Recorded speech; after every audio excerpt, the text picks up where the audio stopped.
Таңмен таласа тұрып экран алдына жайғасқан өздеріңізге қайырлы таң дейміз. Жұмысқа кетіп бара жатып, смартфоннан біздің арнаны қосқан көрерменге де алғысымыз шексіз.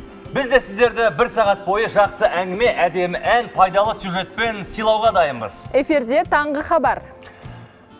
Біз жасырып сіз тауып дегендей, сөз арасында таңғы хабардың бәйгелі сұрағына да ден қоя отырсақ. Сұрақ қарапайым, бірақ біле жүргеніңіз өзіңізге жақсы. Ендеше құлақ түріңіз. Астанадағы Қазақстан концерт залы үшін символикалық түрде Римдегі Пантеон алаңының өлшемі таңдалды. Осының себебі неде? Жауабыңыз болса әркілмеңіз, әдеттегідей 75-76-66 нөміріне қоңырау шалыңыз, Астананың коды 71-72. Немесе жауабыңызды Инстаграмдағы таңғы төменгі сызықша хабар деген парақшамызға жазуыңызға болады.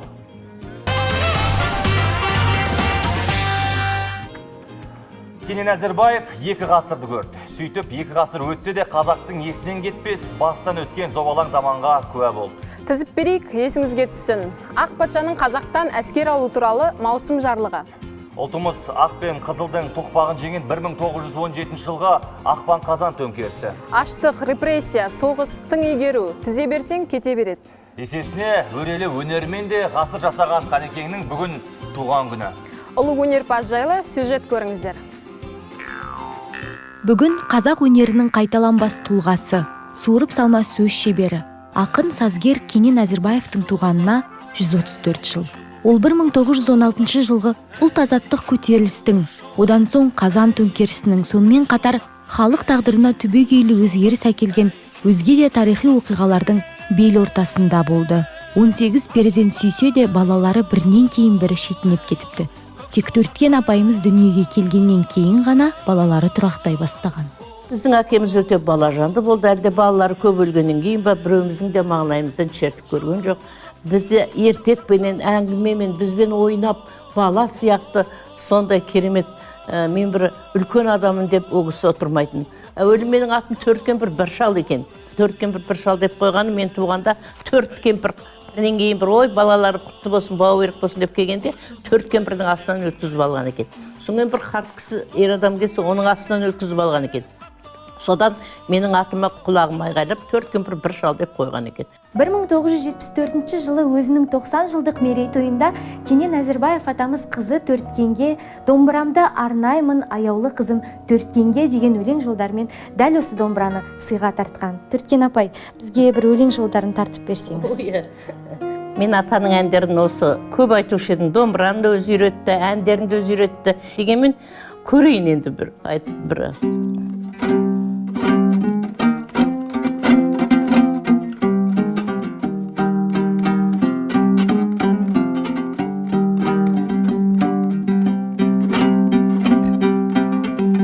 Ей бұлбұл, сенде бұлбұл, менде бұлбұл, қаңғыртқан екеумізді Түркен ай патша қарағарай. Кенен Әзірбаевтың қызына арнап жазған өлеңінің «Әнмұрам саған аманат, домбырамды тастама» деген соңғы жолдары анама өмірлік ұстаным болып кетті дейді Төрткен апайдың қызы Баян. Оның айтуынша Кенен атаның өлеңдерін бүгінде немере шөберелері жатқа біледі. Менің есімде қалғаны ол кісі ұзын бойлы, тіп-тік жүретін, бойы биік, өте бір әдемі сымбатты кісі болатын. 90-ға таяп қалған кездер үлкен есіктің алдында 12 қанат қазақ үйдің ішінде жататын ол кісі. Шапанын киіп, қасында домбырасын қойып, жаңағы үнемі ойда, үнемі қолы домбыра шертетін сияқты отырады. 12 сәуір күні жылда мынау Алматы қаласында атама қойылған ескерткіш бар. Сол жерге біз жылда атамның қайтыс болған күніне түгел ұрпақтар жиналамыз. Ол бізде қазір уже салт болып кетті. Кілең ұрпақтары, немере, шөберелі, шөпшек, немелері жиналады. Біреуі домбырамен шығып, ұлттық киімдерін киіп, біреуі домбырамен шығып, атамның өлеңін айтып жатады. Бір немере шөберелері тақпағын айтып жатады, жаңағы жаттаған өлеңдерін айтып жатады. Кенен Әзірбаевтың кедейшілікті көріп жүргенде жазған алғашқы әні Бозторғай, Ой жайлау, Көкшолақ әндерін орындап жүрген әнші Саят Медеуов бала кезінде Кенен атадан бата алғанын айтады. әкем 2 жасымда Кенен атамыздың алдына апарып, атамның көз тірісін кезінде балдарыма апарып көрсетейінші атасын деп алып барған екен. Кенен атамыздың әндеріне келетін болсақ, енді Кенен атамыздың өзі айтып кеткендей, тай үйреткен тепсеңге Кенен атаң 80-де, 2 кенен тумайды Алатауға ексеңде деген, ол қанша сазгерлер бар шығар, бірақ Кенен әкеңнің әніндей 2 ғасырдың куәсі ол кісі. Өйткені Кенен атамыздың әндерін алып қарасаңыз, бұрынғы сал-серлердің әндеріне де келеді, кейінгі біздің эстрадаға салсаңыз да ол кісінің әндері әдемі келеді. Жыр алыбы Жамбылдың шәкірті, әрі өнерін жалғастырушы Кенен Әзірбаев Қордай өңірінде дүниеге келген. Ақын ұзақ жылдар бойы тұрған елді мекен бүгінгі таңда Кенен ауылы деп аталады. Сонымен қатар, онда Кенен Әзірбаев музейі де бар.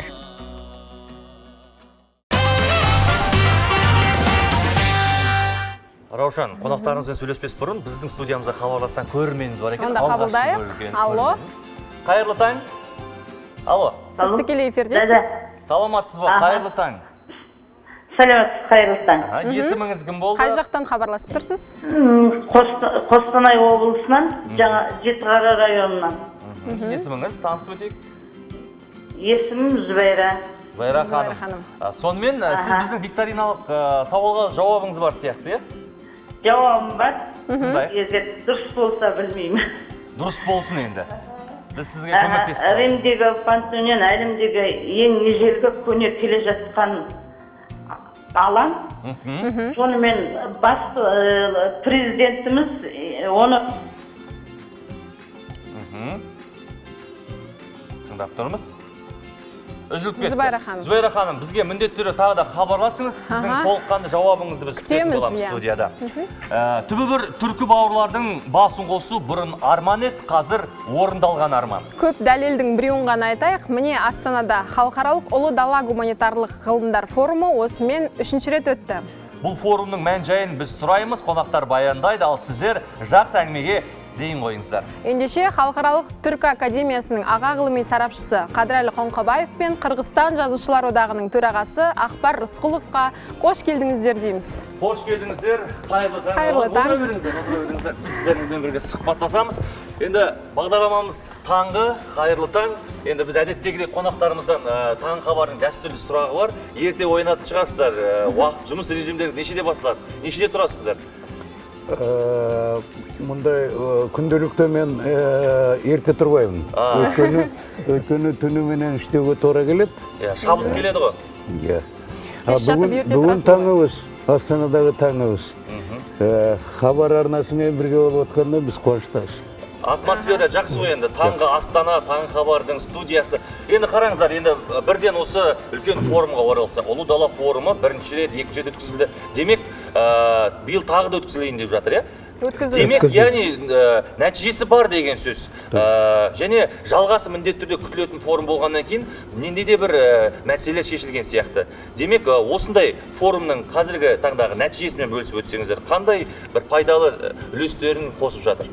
Дәме, бұл Ұлы дала форумы абдан келешекті жұмыштарды, Қазақстанда болашаққа бағдар деп атауыз, рухани жаңғыру деп жатауыз.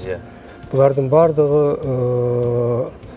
түрк елдерінің, және сіздерге айтқандай, қиялындағы, арманындағы жұмыштар әлі. Қазір біздің Астанада 3-ші жолы түрк дүйнесінің ар тарауынан келген ар түрді оқымыштылар, дүйненің ар тарауынан келген оқымыштылар қатышып, кеше күні күн бойы оқымыштылар бұл түрк аламының бүгінгі күні қандай, келешегі қандай болады. Ошо саны азайып, тілі жоғалып бара жатқандағы біздің көп елдеріміз бар. Бұлардың ахуалдары қандай болып отады? Біздің мемлекеттерде жашаған халықтарымыздың ахуалдары қандай болып отады? Біздің мемлекеттердің келешегі қандай болып?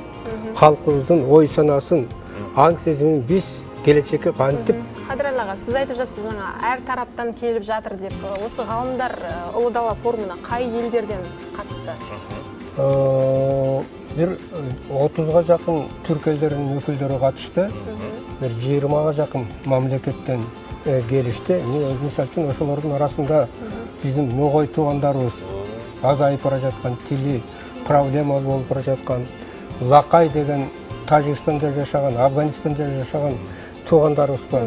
Ошолордун бардығы өкілдері келді, гагауыздар келді, чуваштар келді, алтайлар келді, саха, якуттар келді. Бұлардың бардығы біздің башымызды біріктіре тұрған бұл ұлы дала деген, бұл бірігу деген деп қой. Бұл енді 3 күнге созылған форумда қандай тақырыптар талқыланды? Биылғы форум. Биылғы форумдағы ең башқы тақырып бұл біздің байырқы мамлекеттеріміздегі Орхон Енисей байырқы түрк жазулары деген жазмалар бар. Мына ошол жазмаларды биринчи даниялык окумушту Вильгельм Томсон мындан 125 жыл мурда окуган. Мына ошонун окуган 125 жылдыгы белгиленди. Андан кийин абдан уланткан орустун академиги Радлов болгон. Ал Радловдун өлүмүнүн 100 жылдыгы себеби буларды эскерттик. Экинчиси муну менден да жакшыраак айтып берет. Бұл түрк ааламының, түрк дүйнөсүнүн заңғар дейбиз го. Акыны Мағжан Жұмабаевдин 125 жылдыгы. Ошондой эле дүйнөнүн өзгөчө кыргыз менен казактын мыктысы бүгүнкү күндүн кийини Чыңгыз Айтматовдун 90 жылдыгы деген сыяктуу көп маселелер талкууланды. Мына ошолорду мына биздин жаныбызда Кыргыз Республикасынын эл акыны, Кыргыз жазуучулар союзунун төрагасы, Кыргыздын мамлекеттик сыйлыгынын лауреаты, Казакстанда 7 жыл Кыргызстандын элчиси болуп иштеген Акбар мырза отурат. Мағжанды, казакты менден да жакшы билген бул Акбар мырза айтып берсе жакшы болот го. Жарайды го, кеше бүгүн эртең деп жатабыз. Мына дала деген түшүнүк дагы тарихи көргөнмен биздин бүгүнкү күнүбүз. Сосын келечекке көргөн кызматыбыз. Сондай жагдайдан алганда мынау дала деген сөз мага кала дегендей угум берет. Дала мен калага Астананын 20 жылдыгы өтүп атат. Куттуу болсун. Рахмет. Мен сол Астанага жүрөгүмдүн жарымын арнаган адаммын. Өткөнү туура мындан 20 жыл мурда июнь айында. Bir günü Kazak'tın göktuğusu менен Kırgız'ın kırmızı kızıl желеги bir uçurda götürülgen. Sararka жеринде. Men soğan elçi katары tilekteş болуп едім. Акбар ага, өзүңүз осы форумга алгач рет катысуңуз бар, әлде бурундан катысып жүрсүз ба? Мынау форумга биринчи рет катышып атырмын. Бирок дагы төбүбүз бир түркү калыппыз го. Арганда иншалла жиі аралашабыз. Мен бұл рет бекер келген жоқмын дағы да. Мына Мағжан Жұмабаевты 125 жылдығына қарата қырғыз тіліне аударып өлеңдерін кітебін шығарып атабыз. Ал киши өтө кайраттуу адам болгон. Арысындай айбаттуу, жолборустар кайраттуу адам болгон. Содан Аллам кыргыз тилиндеги китебин Арыстан айбат деп койдук. Жақсы. Бізге хабарласа көрерменіміз бар еді, тағы да хабарласатын сияқты. Дәл осы жерде біздің көрермендеріміз тағы хабар, сіздерден хабар күтеміз. Хабарласыңыздар. Ұзақ күтіп қалу деймін бағана көрерменіміз. Жақсы, әрмен қарай әңгімемізді жалғастырсақ, қандай шығармаларын аудардыңыз? Өлеңдерін негізінен бардығын аудардым. 62 өлеңін аудардым, 2 поэмасы. Содан Қорқыт деген поэмасы, Батыр поэмаларын. Енді одарды деп айтуда қиын, қырғызшалады деп жаздым. Өйткені қазақ қырғыз тілдері жақын. Мұны кейде жеңіл жақтарда бар. Анын үстіне мен байқағаным. Мынау жазмада аятын баштаушылардың бірі го, Мағжан Жұмабаев. Сонын өлеңдері қазіргі қырғыз тіліне өте жақын келіп тұрады. Менің азыркы ақындарды отырған жағдайым бар. Бирок та кийинки жылдарда айрым сөздөр бизди алыстатып баратканы байкалат. Ана мына Мағжанда тең ортақ нерселер жатат. Жақсы. Енді өзіңіз айтып жатырсыз, форумның бір нәтижесі осындай тәжірибе алмасу, сіз еңбектерін қырғызшалап сөзіңіз толықтырып өтетін болса. Жалпы біздің елімізде де мысалы қазіргі таңда рухани жаңғыру атты бағдарлама қабылданып, көптеген ғылыми жобалар жүзеге асып, зерттеулер жұмыстар атқарылып жатыр. Қырғыз елінде, біздің бауыр елдерімізде осындай қандай жобалар іске асырылып жатыр, қолға алынып жатыр? Бізде дағы жаңалықтар болып жатыр. Қазір енді биліктің башы алмашылды. парламентіміздағы, президентімізде жаңаланып осындай бір жағдайлар болып жатыр. Мен мына хабар арнасында отырған соң, жүрегім жарым Астанада дедім ғой.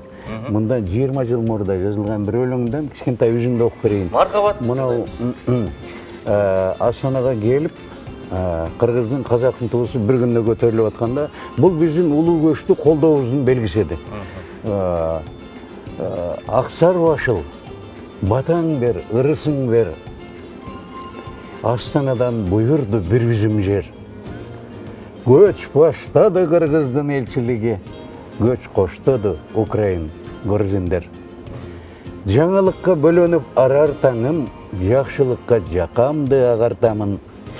Қырғызымдың қырмызы қызыл туысын еркелетет шамалы сарыарқадың. Деген өлең жазып едім. Қазір енді елшіліктер Астанаға толды. Астана қазақтың бір қатары дүниеге танылып жатады. Сол мені қуандырады. Жақсы, енді сізге бір осындай сұрақтың орны келіп отыр. Мысалы, Қазақстанда осындай форумда өтіп жатыр, өзіңіз де айтып жатырсыз, қырғыз елінде жасалып жатқан дүниелерге. Бұл енді идея алмасу. Қазіргі таңда осы қос елдің тағы да осындай мәдени дамуына, мәдени бір серпіліс алуына қандай да бір идеялар алмасу қажет, қандай да бір дүниелерді жүзеге асыру қажет деп ойлайсыз? Дұрыс, мына түбі бірге түрік қалқыш деп атабыз. Рас. Бірақтағы бүгінгі күнде біз бірге болуымыз керек. Бірге болу үшін біздің экономикалық жағдайымыз, рухани жағдайымыз, және де әлеуметтік басқа нәрселеріміздің барлығы оқшаш болу керек. Егерде түрік халықтары бірі өркені өсіп, өнігіп, бірі санша өніг албай тұрса, анда біз бірге албаймыз. Осының үшін біз жақындататын бізді, бірде өнік өтін, бірге болатын жағдайларды іздешіміз керек. Жақсы, қадірлі аға, енді сізді әңгімеге қосылып отырсыз, түсінем, келген қонағымызды сөйлету енді негізі мақсат, бірақ дәл қазірден өзіңіз айтып отырсыз, Мағжан Жұмабаев атамыздың 125 жылдығы, тағы да бірнеше кезіндегі ғалымдардың атаулы мерекелерін айтып өттіңіз. Шыңғыс Айтматов атамыздың 90 жылдығы, одан кейін барып Әзербайжан Халық Республикасының 100 жылдығы. Осының барлығын дәл осында ма 1-2 күнде өтеді, мерекеге қалай сыйдырып жібердіңіздер? Бұл форум ғой. Мынау еларалық халықаралық түрк академиясының бір миссиясы бар. Ал миссиясы бардық жасалып жатқан жұмыстарды илими, ғылыми негізге қою. Илим елге, мемлекетке қызмет жасаш керек. Илим өзінше болбош керек. Ошондуктан бұл халықаралық түрк академиясының президенті Дархан Кыдыралы мырза бұл жалаң эле ушул улуу дала Астанада эмес, биз быйыл Парижде да өткөрүп келдик. Ташкентте да өткөрүп келдик. Мына жакында Кудай буйрса Бишкекке барып, Кыргызстандын бир топ жерлеринде, Бакуда, дагы башка жерлерде бұл түрк калктарынын келечеги үчүн кантип биребиз деген нерсени илимий жолго коюп атабыз. Мына ушул илимий жолго коюла турган маселелерибиз көп. Мына ушундай маселелерди биздин бири-бирибизден ажырата турган, бөлүп карай турган эч нерсебиз жок. Биздин бар жогубуз орток.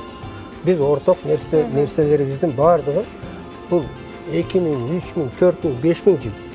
Мына ошол жылдардын ичиндеги чогулган биздин бүт руханий барлыгыбызды, окшош жан дүйнөбүздү бүгүнкү калктарыбызга түшүндүрүүбүз керек. Ошондуктан Халыкаралык түрк академиясынын эң башкы миссиясы түркология илимин. Мына эки кече мен айта кетейин сиздерге. Абдан чоң үлкөн бир чара ишке ашты. Ал алтаистика, түркология, монголистика деген ассоциация биримдик курулду. Анын органы болгон алтаистика, түркология деген журналдын биринчи саны жарыкка чыкты. Мына буларды эмне себептен жасалып атат? Булардын бардыгы биздин калктарыбыз миңдеген жыл тарыхтагы нерсенин бардыгын чыгарып, бүгүнкү казакка, кыргызга, өзбекке, уйгурга, башка майда элдердин баарына түшүндүрүү. Мына биздин мамлекеттердин саясатына бир мындай далилдүү негиз түзүү. Жақсы, енді Қадырлы аға, Ақбар аға, биыл Астанаға 20 жыл, өздеріңіз жақсы білесіздер. Қырғыз қазақ бір туған деп жатырмыз. Мынау халықаралық түркі академиясы дәл осындай түркі тілдес елдердің, халықтардың бірігуіне, мәдени алмасуына бір алтын көпір десек те болады. Дәл осы Астанамызды, жас Астанамызды мерекесімен бір құттықтап өтсеңіздер. Эми бұл мен бір өзімдің башымдан өткен оқиғаны айтайын. Бишкектен менің 2 кичинекей неберем келді. Біз Астанада тәуелсіздіктегі пирамиданың маңдайы тәуелсіздік естелігінің жанында мұндан 4 күн мұрда кешке жоқ шығып ойнады. Мен осы жерде қарап тұрып таң қалдым. Бұл Астана деген емне? Астананың бір жағынан қарасаң бір цивилизация, Египет. Екінші жағынан қарасаңыздар дала. Осы жерде бір мәңгі елдің естелігі тұрады. Жанында ошоның идеясын жасаған біздің ағабыз, атабыз, Нұракебіз тұрады. Мысалы үшін, бүгін Қырғызстанда біз көп болып жүрміз. Нұрсұлтан деген балдардың аттары аябай көп. Аябай көп. Ошондуктан мына Астананың құрған, Астананың ушу улуу далаға көчүрүп келип, мына Кыргыз менен Казактын биринчи тууларын тиккен адамдарыбыз мына күбө жаныбызда турат. Ошондуктан Астана бул казак калкынын, Казакстан мамлекетинин келечеги. Бул келечектеги биздин түрк деген улуу элдердин түбү бир түрк элдеринин бир астанасы го. Ой, рахмет. Ақбар аға, сіз қорытындыласаңыз енді. Мына Кенен атабыз 2 ғасыр өмір сүрген дедіңіз ғой. Мені сұрасаңыздар, мен 2 ғасыр елші болғанмын. Сол сыйлық қонамын. Анау ғасырдан баштап 20 ғасырдан 95 жылдан. Мына жаңарып келген 21 ғасырға шейін. Соларда 2 рет елшілік аштым. Ошондай бақыт мага туш келди. Бақыт деп есептеймін. 2 рет Алматыда, сосын Астанада елшілік ашқан кезде дағы 2 мамлекеттің басшылары қатысты. Сондай бір жағдайлар. Ал енді Астана, сонда біздің бір тұңғыш президентіміз айтып еді. Орысша айтты, Астана это мультимедийный коридор, ведущий Казахстан 21 век. 21 ғасырға алып баратқан бір кеме сияқты ғой Астана. Рахмет сіздерге, Қадырбек аға, Ақбар аға, біз сіздер тағы да студиямызда күтеміз. Келіп тұрыңыздар. Халыққа, көрерменге берер ақпараттарыңыз молынан болсын. Түркі академиясының жасап жатқан еңбектері түркі әлеміне өзінің пайдасын, дамуына септігін тигізе берсін. Рахмет, келіп тұрыңыздар сіздерге. Раужан, бізге хабарласқан көрерменіміз бар екен. Тілдесіп көрейікші. Жақсы. Қайырлы таң. Сәлеметсіздер ме? Сәлеметсіз бе? Есіміңіз, қай өңірден хабарласып тұрсыз? Астана қаласынан, есімім Ұлбала. Ұлбала. Сіздің жауабыңыз бар ма? Жауабыңыз бар сияқты ғой. Римдегі пантеон әлемдегі ең көне алаң болып саналады. Яғни мәңгілік болсын деген ниет болса керек. Жақсы, жауабыңызды қабылдадық. Бағдарламамызды соңына дейін тамашалаңыз. Бәлкім бүгінгі біздің арнайы сыйлығымыздың сіз болып қаласыз. Ұлбала болып қалуы мүмкін әбден. Ал қазір өздеріңізге қазақстандық студенттер құрастырған болид көлігі туралы сюжет ұсынамыз. Ол қандай көлік болды екен? Назар аударайық. Салмағы 80 келіден асатын 3 дөңгелекті болидтің ерекшелігі экологиялық тұрғыда ең таза жанармай болып табылатын этанолмен жүреді. Яғни 1 литр этанолмен 200 шақырымдай жолды еңсереді. Бұл туындының авторлары Сәтпаев университетінің 3-4 курс студенттерінен құралған Су Racing Team командасы. В нашей команде участвовали 9 человек. Біздің командада 9 адам. Көлікті құрастыру кезінде әрқайсымыз өзіндігін тамызға қарай көліктің әрбір бөлігіне жауап бердік. Мен өз басым қозғалтқышына жауап бердім. Біреуі қаңқасына, сыртқы бөлшектеріне, енді бірі көлік тізгініне, дөңгелектерге. Басқа балалар жалпы көліктің толық дайындығына жауап берді. Біз барлығымыз жұмыла жұмыс атқардық. Аз ғана уақыт ішінде осындай өзіміз күткендей нәтижеге қол жеткіздік. Результата в кратчайшие сроки. Бұл көлік адам денсаулығына да, қоршаған ортаға да зиян келтірмейді. Авторлардың айтуынша, мұндай көлік құрастыру идеясы Экспо 2017 көрмесінен кейін пайда болған. Олардың басты мақсаты Қазақстанда автомобиль жасау өндірісін дамыту және экологиялық таза жанармайларды көбірек қолданысқа енгізу. Айта кетейік, бұл балетпен қазақстандық студенттер алғаш рет ШЛК марафон атты халықаралық жарысқа қатысқан. Сәтбаев университетінің өнер тапқыштары бұл жарыста үздік көрсеткіш көрсеткен.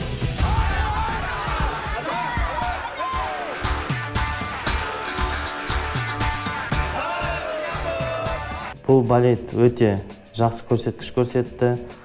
Сингапурда жарысқа қатысып, Қазақстанның жалауын желбіретіп, жүріп шықты.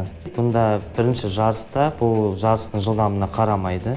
Негізінен эко-марафон болғандықтан экологиялық жағдайына қарайды. Әлемдік деңгейдегі бұл жарыс 1939 жылдан бастап өтіп келеді. Бұған дейін Детройт, Лондон, Рио-де-Жанейро қалаларында өтсе, биыл Сингапурда өтіпті. Бұған қазақстандық студенттер биыл алғаш рет қатысқан. Алдағы жылы тағы да қатысамыз деген жоспарлары бар.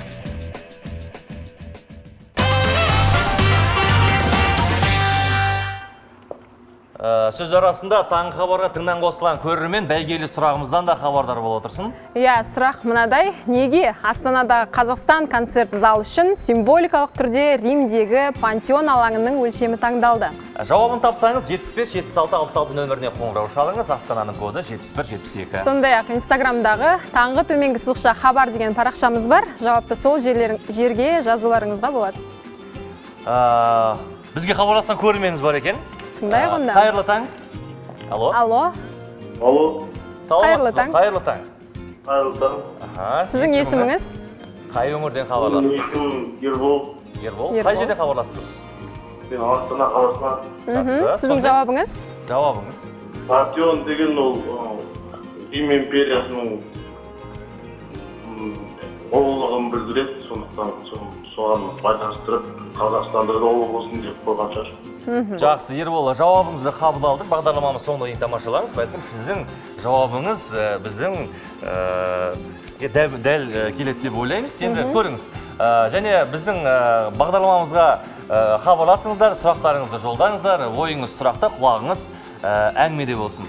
Таңғы хабарда актриса, Қазақстанның халық әртісі Гүлжан Аспетова. Гүлжан ханым, қайырлы таң. Қайырлы таң. Қош келдіңіз. Мінекей керемет көңіл-күймен. Ой! Біздің әңгімеміз бүгін ұзағынан болай деп тұрған сияқты, көріп отырсыздар, ауыз толтырып айтатын жаңалықтарыңыз көп сияқты. Енді сізге біздің әдеттегідей сұрағымыз дәстүрлі құтты болсынды қазір жауап барысында айтатын сияқтымыз. Құтты болсын айтатын бағдарлама болайын деп отыр. Бүгін негізі әртістері қауымы ерте ояна ма, әлде ұйқыны жақсы көре ма? Содан бастасақ. Енді ол жасқа байланысты. Соңғарана сіз ерте оянатын сияқтысыз ғой? Мен өте ерте оянам, ертең-ерте тұрып дұға оқып, Алладан тілеймін. Сон бір шын шайым ішіп, қайта жатып дем алам. Сосын барып тұрып жұмысқа кірсем. Енді Самғау деген фестивальға қатысып көріп отырмыз. Алған әсеріңізбен бөлісіп өтсеңіз, алдымен әсерімен. Интрига ретінде сақтап отырайық, не үшін екен, соңына қарай айтамыз. Көрсетіп отырмыз. Ол енді еңбек қой жан. Астананың 20 жылдығына фестиваль, халықаралық фестиваль, әлем фестивалін өткізіп жатырмыз қазір. Фестивальдан фестиваль, енді халықаралық фестивальға біздің театрдан, Қуанышбаев атындағы театрдан қымбатты Памела деген спектакльмен қатысып, сол жерден әйелдің рөлін сомдаған бас жүлдесін маған беріпті. Құттықтаймыз, мінекей көріп отырсыздар, Гүлжан Аспетова үздік әйел адам бейнесі. Бұл енді сіз үшін бірінші және соңғы жүлдеңіз емес, үйреншікті болып кеткен шығар. Жоқ, қалыпты жағдай шығар. Үйреншікті емес, енді мен өзім көп қатыса бермеймін. Орнымен, анда-санда. Бірақ қатыссам, дәл бас жүлделерді алып кетеді дейсіз. Ол комиссияға да байланысты. Енді комиссия әділ болса, міндетті түрде Гүлжан ханым жеңеді. Әрине, солардың әділдігіне байланысты. Қандай театрлар қатысты, Қалеке театрынан бөлек және? Көп қатысты. Өзіміздің 3 театр қатысты. Орыс театры, біздің театр, жастар театры, Сербиядан келді, Қырғызстаннан келді, Өзбекстаннан келді, Татарстаннан келді. Тағы сондай халықаралық. Сіздің алғаш қатысуыңыз бұл фестивальге, әлде үнемі қатысып отырасыз ба? Жоқ, мен анда-санда қатысам. Мен баяғыда 2008 жылдарма Нұрмұхан Жантөрин атындағы фестивальға қатыстым. Осындай әйел рөлі үшін басты нені берді маған сыйлығын. Сосын Сәбира апайдың 100 жылдығына Қызылордада қатыстым. Онда Сәбира апай атындағы жүлдені берді. Бұл жолы қымбатты Памела, бұл өзі бір мейірімділікке, шыдамдыққа, сүйіспеншілікке, кешірімділікке, имандылыққа құрылған пьеса. Мұның жүріп атқанына 12 жыл болды. Талай айтатын бәні Памеланы қатыстырсаңдаршы бір фестивальға. Жылына 3-4 фестиваль өтіреді, ең құрса біреуіне деп. Талғатқа рахмет, Теменівке осы жолы Бөлекеңді қатыстырайық деп қатыстырды. Жалпы осы театрға қанша жылыңыздардан дыңыз? Театрда жұмыс істегеніме 52 жыл болды. 52 жыл. Сабақ бердім 30 жыл. Актриса болып жүріп, қатар 30 жыл сабақ бердім. Мұғалім болып, профессормын, білесіңдер. Көп шәкірттер дайындадым, соңғы жылдары сабақ берді, тоқтаттым. Енді өзім үшін кішкене өмір сүрейін. Актриса болып, драматический актриса болып, ұстаз болып, мен енді байы қоймаспын. Осыған Құдайға шүкір деп тоқтаттым. Бізге хабарласқан көрерменіміз бар екен. Көрермендеріміз хабарласып жатыр. Қайырлы таң. Алло? Алло, сәлеметсіз бе? Саламатсыз ба? Есіміңіз? Гүлжан апайға таныстырып өтіңіз. Айтыңыз. Гүлжан апай, сізді біз жақсы көреміз. Сізді биылғы ең үздік әйелдер номинацияңызбен құттықтаймын. Және де сізге сұрақ қояйын деп едім. Қойыңыз. Сізге сіз қандай сүйікті рөлдерді ойнайсыз және ойнағанды жақсы көресіз? Мен енді ол жағынан былай деп қана жауап берем. Менің сүйікті рөлім деп ешқайсысын бөліп жарамайын. Құдайдың бір маған берген бағы шығар. Институтты Тоқпановтың мектебін бітірдім. Қарагөз дипломный рөлім болды. Әзірбайжан ағамда Әуезов театрын басқарып тұрған. Мені өз театрына қабылдап, Қарагөзді дебют қып ойнадым.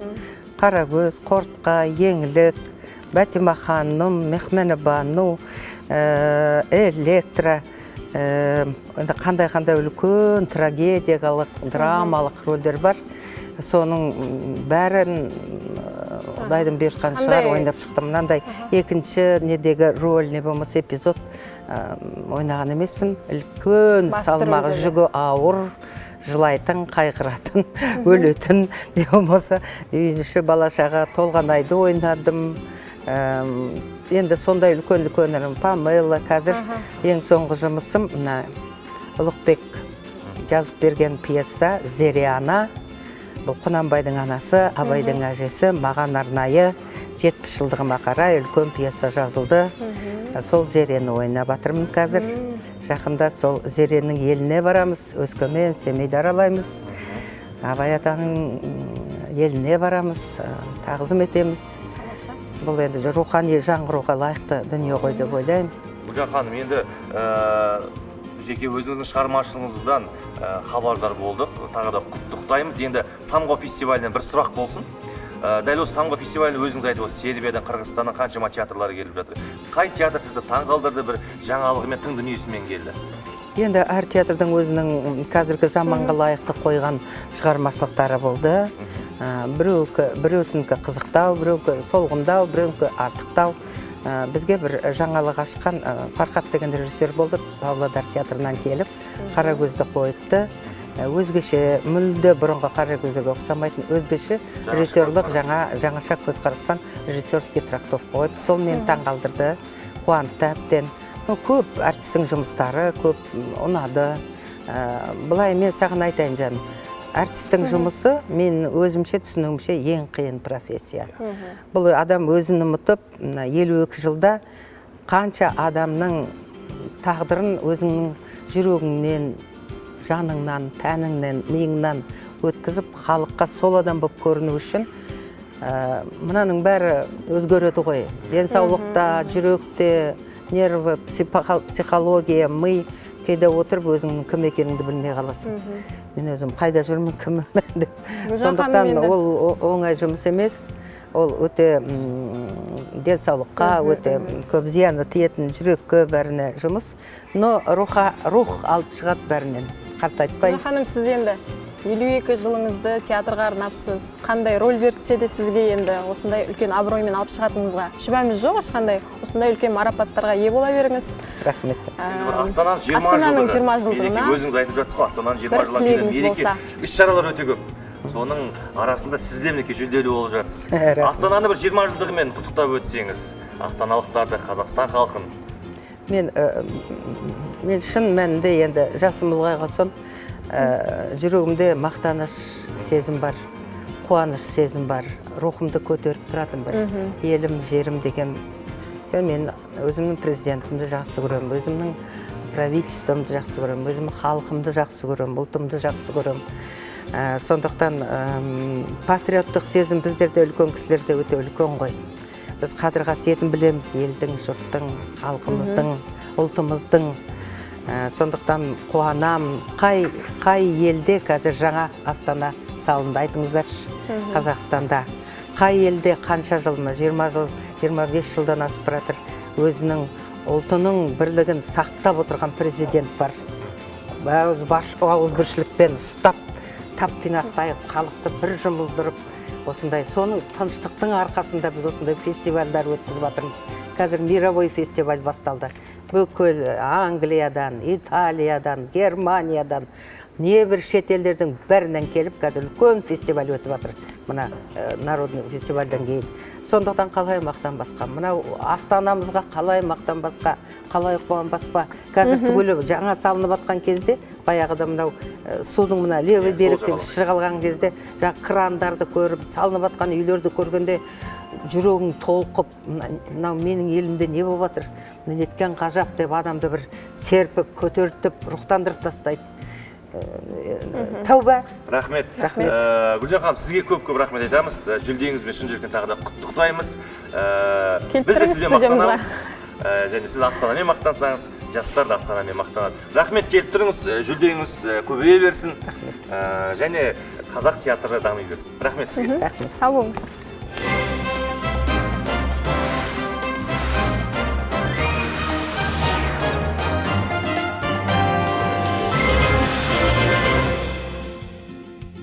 Пайымыздың әдемі тілегінен кейін Астананың мерейтойына орай бас қалада кешелі бүгін басталып жатқан мерекелік іс-шараларды хабарлай кетсек. Кеше Жастар Астана болашақ атты елордалық жастардың көрмесі басталды. Көрме 28 маусымға дейін жалғасады. Сондай-ақ 24 маусымға дейін Тәуелсіздік сарайында Егемен Қазақстан рәміздері, қолданбалы өнер мұрасын, Астана жерұйық студент саябақтарында саябақтың 7 кереметі атты іс-шараны тамашалай аласыздар. 18-25 маусым аралығында Тәуелсіздік сарайында суретші Өмірбек Тілеулиевтің жеке көрмесі өтеді.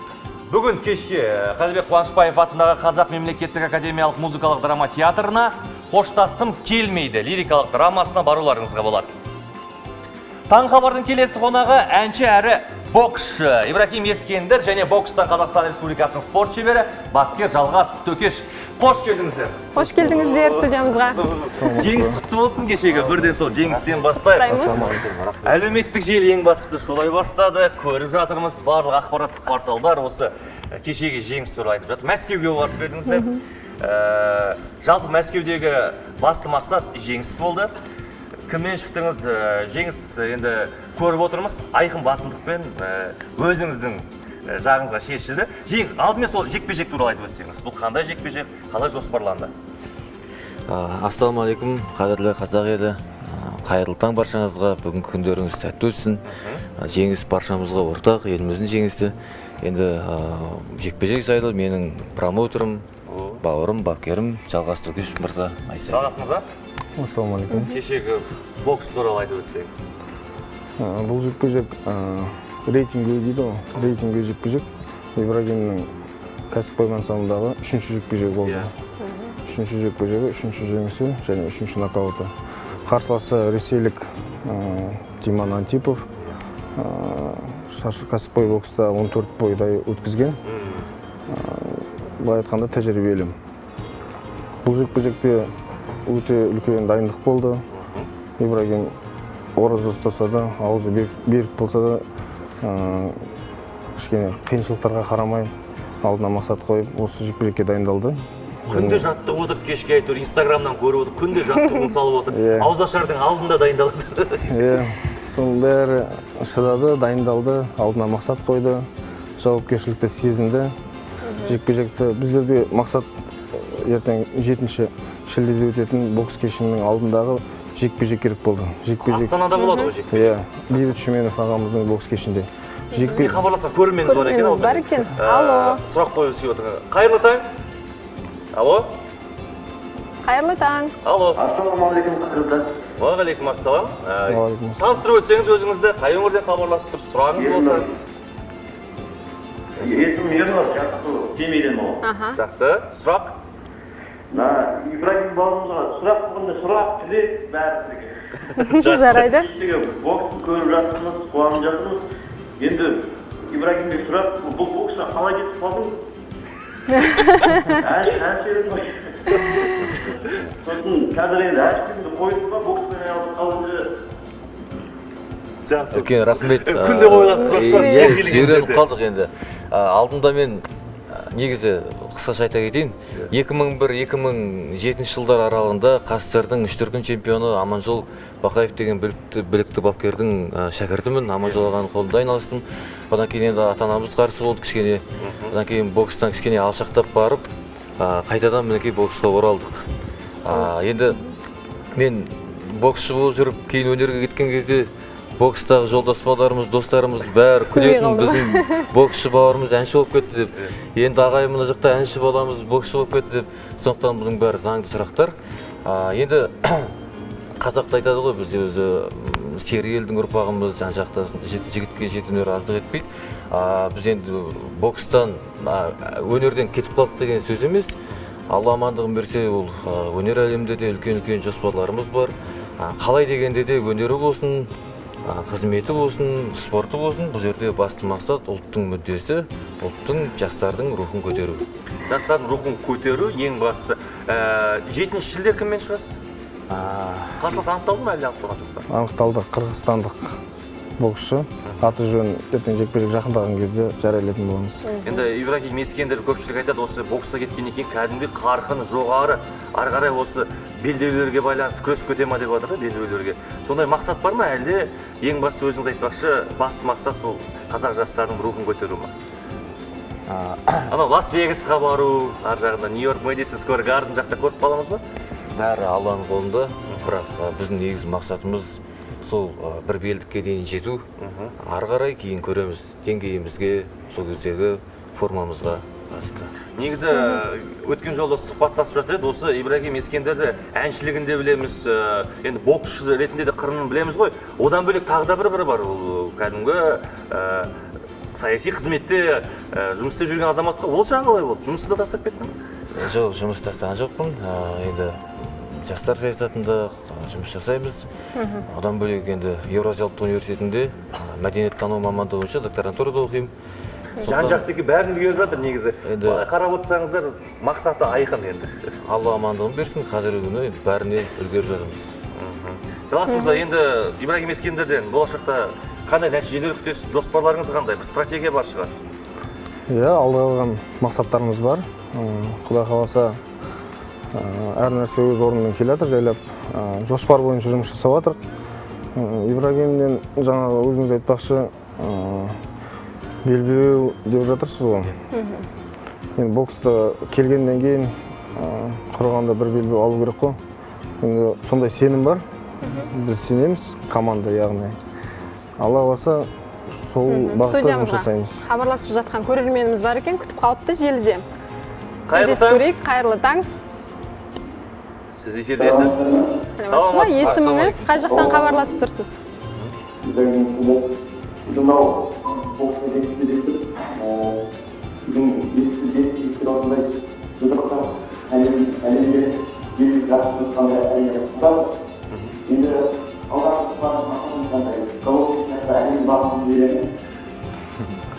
Алла қаласа енді біз қазақтың балдарымыз ғой, бізде қайсарлық бар, бізде намыс бар.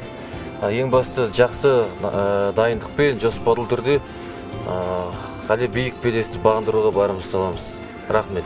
Жақсы, енді кейде осындай кейбір көрермендер әртүрлі ғой. Сұрақтары да әртүрлі. Мысалы біреулер бокс пен әншілікті қалай алып жүрсіз дейді, екінші көрермендеріңіз бар, енді қазір көрермендер енді өте қызық қой. Осы қаржыны бокстан көп таба ма, әлде әншіліктен көп таба ма дейді бір әкемесі. Енді шыны керек бұл боксқа. Боксшыларды естіп жатамыз, кеше мысалы Головкин 40%-ын алып жатыр деген. Енді 3 жекпе-жек өткіздік, жаңағыдай ондай мықты қаражат табу үшін мықты белдіктің иегері болу керек. Өйткені бойға шығар кезде рейтинг жоғары болу керек. Атақ даңқыңа қарайды ол жерде де. Ана әншілерге, қымбат әншілердің гонорары сияқты ол жерде де дәл сондай. Бірақ енді уақытымен келеміз бәріне. Ибрагим Ескендер сахнаға шығар кезде, хабарлаған кезде әнші, боксшы деп жатса қалай екен өзі? Әлі әнші деп шақырған дұрыс па сахнаға? Әнші, боксшы дегендер болды. Жақсы, енді біз Ибрагим Ескендерде міндетті түрде болашақта 7 шілде өтетін жекпе-жегінде сәттілік тілейміз, жеңіс тілейміз. Барлық ақпараттарды алдық, тамаша бір ән күтеміз қазір. Және бүгінгі біздің викториналық сұрақтың жауабын дәл тапқан біздің тамаша өзіміздің көрерменіміз бар, Ұлбола деген Астана қаласынан. Сізді құттықтаймыз, сіз арнайы біздің хабардың эмблемасы белгіленген сыйлықты алатын боласыз. Құттықтаймыз. Біздің студиямызға хабарласыңыздар, редактормен байланысқа шығып, сыйлығыңызды алып кетіңіз. Ал қандай ән? Кеше Мәскеуде жеңісімізді ана тіліміздің мәртебесіне арнап, менің тілім атты бір жаңа әнмен шыққан болатынбыз. Енді мінекей хабар арнасында сол әннің тұсауын кессек деп отырмыз. Одан кейін енді мінекей бірінші болып сіздер халықпен осы алтын көпір болып байланысқа шығарып отырсыздар. Хабар арнасына үлкен алғысымызды айтып, сол әннің тұсауын кессек. Жақсы. Ал біз көрермендерімізбен осы жерден қоштасамыз. Күндеріңіз сәтті өтсін. Ертең жолыққанша әдемі ән кезек. Бәрекелді. Сол кесек хабар арнасында.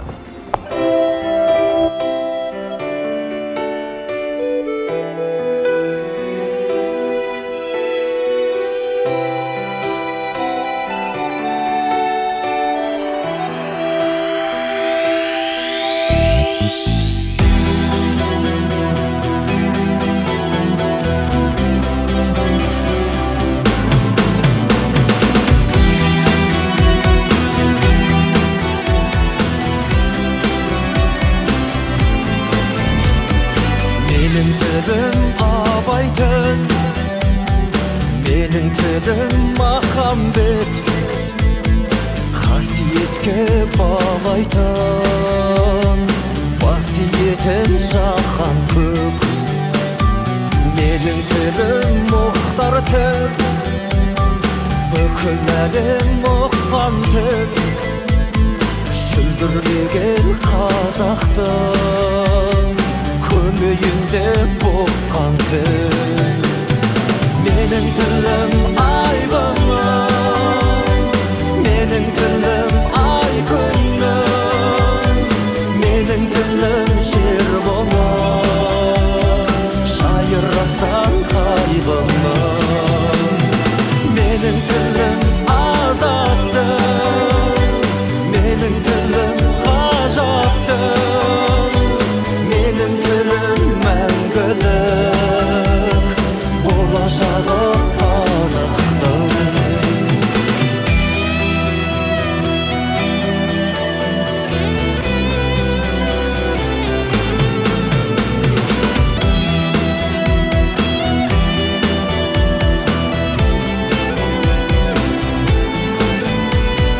Менің тілім айбатты, құлатпайтын тайғақтан, тіліп түсіп алмастан, құтқаратын ғайбаттан. Менің тілім тұматын, мөлдір судай тұнатын,